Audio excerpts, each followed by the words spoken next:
नमस्कार, भव्य श्री न्यूज से मैं नूपुर। 7 फेरों से बना जन्मों का ये बंधन के तहत आज हम आपको बिहार की बेटी से मिलवाने ले चलते हैं। तो बिहार के बेगूसराय की भावना कुमारी, चलिए जानते हैं इनके पीछे का मर्म क्या है। तो भावना की शादी बरौनी निवासी हाजीपुर पिपरा निवासी श्यामदेव चौधरी के लड़के राजन कुमार के साथ हुई थी और बेगूसराय के सिंघोल थाना क्षेत्र निवासी राजेश कुमार की बेटी हैं भावना कुमारी। इनकी स्टोरी कुछ ऐसे है कि भावना की जब शादी हुई तो वो अपने ससुराल गई। बहुत ढंग से स्वागत हुआ, बहुत ढंग से बेटी को विदा की गई। जब ससुराल बेटी पहुंचती है तो कुछ दिन के बाद ही उनके देवर, उनके पति, उनके ससुर द्वारा प्रताड़ित की जाती है। प्रताड़ना झेलते झेलते वो एक दिन घर से भाग जाती है और भागने के बाद अपने मायके पहुंच जाती है। जब मायके पहुंच जाती है उससे पहले वो थाना में एक FIR भी दर्ज करती है विरोध में, ससुराल के विरोध में कि ससुराल वाले हमको प्रताड़ित करते हैं।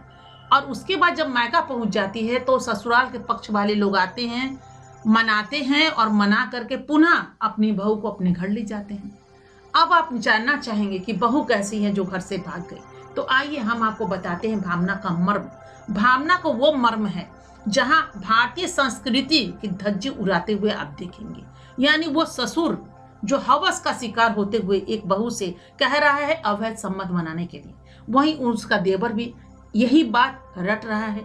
अब ये जब अपने पति को ये बात कहती है तो पति भरोसा भी नहीं करता है और पति सब कुछ जानता है, लेकिन कहते हैं ना कि किसी किसी पति के कमर में ताकत नहीं होती है। जब कमर में ताकत नहीं होगी पत्नी को खिलाने की तो नेचुरली है कि वो अपने पिता पर ही आसीन रहेगा, अपने भाई पर ही आसीन रहेगा। और भाई देगा, पिता देंगे तो उसकी पत्नी खाएगी, वो खुद खाएगा। खाने के लिए उसके पास है नहीं, या पत्नी को खिलाएगा क्या? तो वो कहता है कि क्या हुआ अगर पति के साथ, अगर मेरे पिता के साथ सो ही जाओगी तो उससे क्या वो है, उससे कोई फर्क नहीं पड़ता। तो आपको ये बताना चाहेंगे कि वो लड़की को फिर मनाकर उसके घर वाले ले गए, ससुराल वाले ले गए। अब क्या था कि फिर वही प्रताड़ना, वही मारपीट। अगर वो इनकार करती तो पिटाई भी उसकी होती।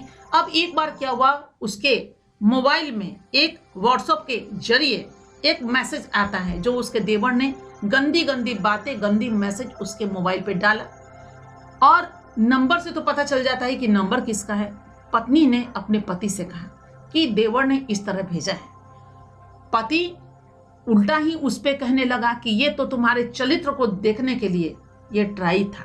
अब ये बताइए, एक बहू के चरित्र का देखने के लिए ये ट्राई होता है कि बहू का चरित्र क्या है। यानी कि ससुर भी अगर रूम में जाते हैं बहू के तो ये ट्राई होता है कि बहू चरित्रहीन है कि नहीं है। अगर बहू रोक टोक की तो ठीक है बाबा, अगर नहीं की तो चलो एक बहू घर में आइए, चलिए आराम से बहू भी जा रहे हैं, ससुर भी जा रहे हैं, देवर भी जा रहे हैं, जेठ भी जा रहे हैं, सारे खुला हुआ दरबार है। मोहल्ले वाले को भी बुला दीजिए। बहुत सारे ऐसे जगहों पे देखा गया है कि मोहल्ले वाले को बुला करके उसको आराम से घर ना हो गया कि वह विषय वृत्ति का एक दरबार हो गया और आराम से खुला धंधा आप अपना लीजिए। ऐसी चीजें हैं। तो महिलाएं कब तक ये मर्म सहती रहेगी और कब तक जूझती रहेगी, जब तक मायके वाले ये सोच ना ले कि मेरी बेटी को हम पांव पे खड़े करेंगे। इतने सारे दहेज देकर के बेटी को विदा किया जाता है, इतने सारे अभी योजनाएं धरी पड़ी हुई हैं। इसको धरा हुआ और पड़ा हुआ ही कहना होगा, क्योंकि सरकार की इतनी सारी योजनाएं तो आती हैं लेकिन बेटियों को मिल कहाँ पाता है। मुट्ठी भर बेटी आगे बढ़ पाती है। बैंक का दरवाजा खटखटा के तो देखिए कहाँ आपको मिल पाता है वो लोन जिससे आप अपने पांव पे खड़े हो पाएंगे। क्योंकि वहां भी मैक्सिमम, आज भले ही महिलाएं बैंक मैनेजर के पद पे आसीन हैं, लेकिन मैक्सिमम आज देख लीजिए तो अगर 20% आप हटा दे तो लगभग 80% आपको टेबल पे जो मैनेजर मिलेंगे जेंट्स ही मिल जाएंगे। कुछ बहुत अच्छे होते हैं, बाकी भी अच्छे होते हैं, लेकिन इतनी सारी खाना पूर्ति की जाती है, मांगी जाती है कि लोग दे नहीं पाते हैं। और एक अच्छे इंसान भी वहां पे जूझ जाता है, या तो वो हत्या कर लेती है। बहुत सारी महिलाओं को देखा गया, बहुत सारे लड़के को देखा गया, बहुत सारे बेरोजगार लड़के, शादी होती है, पत्नी को खिलाने के लिए पैसे नहीं है, अपने आप को फांसी पे लटका दिया और मर गया, बात वहीं एंड हो गई। लेकिन वो सिर्फ सुर्खियों बटोरता है, सिर्फ 2 दिन 4 दिन 10 दिन, बस इसके अतिरिक्त आपको कुछ भी नहीं मिलेगा। अब आइए जानते हैं महिलाओं का दर्द, महिलाओं का मर्म। हजारों हजार साल पीछे अगर हम आपको ले चलते हैं तो देखिए सीता मैया का अपहरण हुआ था। रावण के द्वारा वहां भी एक माँ मर्म झेली थी। ये इतिहास गवाह है। दूसरा हम पन्ना आपको पलट देते हैं महाभारत का। महाभारत को देख लीजिए कि वहां द्रौपदी को जुए में हार गए थे पांडव मिलकर के, और वही द्रौपदी को दुशासन के जरिए चीरहरण हुआ गया था, यानी चीरहरण किया गया था, उनके कपड़े को खोल दे। वो तो कृष्ण भगवान नहीं आते तो वो तो वहां नेकेट हो जाती। उस समय कृष्ण आए, जो दुशासन का साहस नहीं हुआ उतनी चीर को लपेटने का या खोलने का, और वहीं वो गिर गया, लेकिन चीर खत्म नहीं हुआ। आज कितने सारे कृष्ण हैं इस धरती पे, हम तो ये पूछना चाहेंगे कहां चले गए, कहां विलुप्त हो गए कृष्ण। हर घर में तो कृष्ण को होना चाहिए, हर घर में श्री राम को होना चाहिए, हर घर में श्री लक्ष्मण को होना चाहिए, भरत को होना चाहिए, शत्रुघ्न को होना चाहिए, हनुमान को होना चाहिए, इतने सारे को होना चाहिए। कहां चले गए? क्यों नहीं महिलाओं का बचाव हो पाता है? एक घर में जहां बहू बन करके अपनी बहन को, अपनी बेटी को आप ब्याह करके भेजते हैं, उस घर में पता भी नहीं करते हैं कि मेरी बेटी, मेरी बहू कितनी सुरक्षित है, मेरी बेटी कितनी सुरक्षित है। हम बहू बना करके लाते हैं, वहां पे देखते भी नहीं है कि मेरी बेटी भी तो कहीं जा रही है, तो दूसरी की बेटी अगर मेरे पास आई है तो उस बेटी को हमको कैसे रखना चाहिए। सिर्फ छोटी सी चीजें हैं जो कोई समझ नहीं पा रहा है, वो प्लेन पे चलने वाले हों या वो जमीन पे सफर करने वाले हों, दोनों का दोनों में अगर पिसाई जाती है तो वो पिसाईने वाली अगर कोई होती है तो एक महिला ही होती है। हर पुरुष ये भूल जाते हैं कि 9 महीना प्रसव की पीड़ा झेलने वाली वो महिला आपको जन्म देती है।